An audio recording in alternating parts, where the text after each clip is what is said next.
So, hi guys! Mag-repair ta o washing machine. So, ang guba siguro ani is ang belt.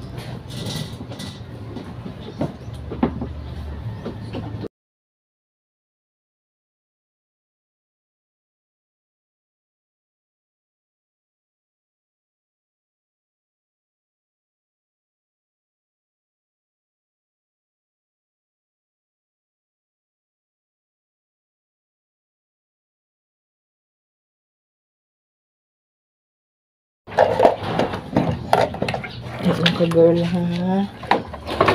Isag o ni nanay ni girl.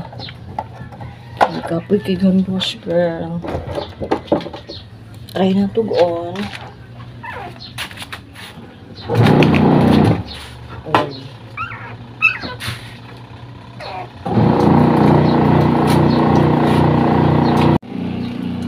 Makina okay pa.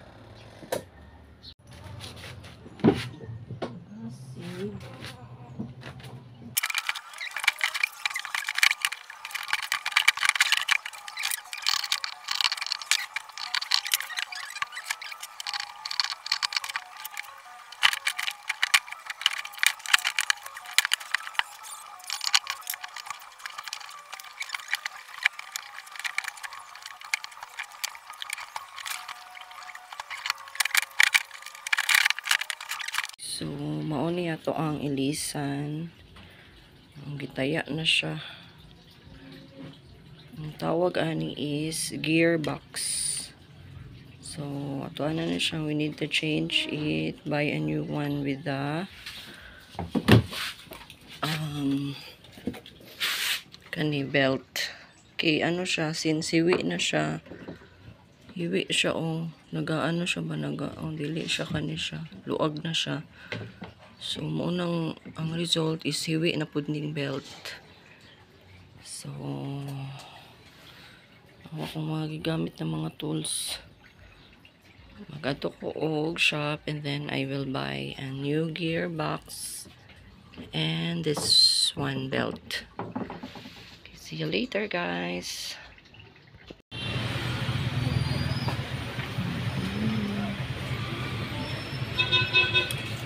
Atong gipalit na bago. Ano na siya, stable na, di siya nag-move. Compare na to aning nag-move siya. So, mawagit na siya ang isa ka problem. So, let's try to put it back.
Okay na siya. Dili mo sulod. Pag dito siya mas snap by your ends. Aray. Yeah. Aray, okay na siya. Thank you, Lord. Na-injured pataan. Okay, mga inday. Update sa washing na to ang giayo. Kana, kusog na siya mutuyo. And okay na siya.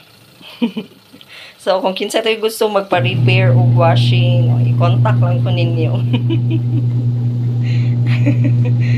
Oh, di ba? Mga jud maning kamot ita kay wala man atong bana bells diri. So, maning kamot ta on our own. Diha na ta mag-inuoy na pud pag naana ang ato ang bana. So, karon kay wala pa man, ningkamot po siya iya. So ningkamot po kog ako no kay sa magbayad pag labor. So why not I tried it and then nag-research lang ko, nagtanaw ko mga YouTube.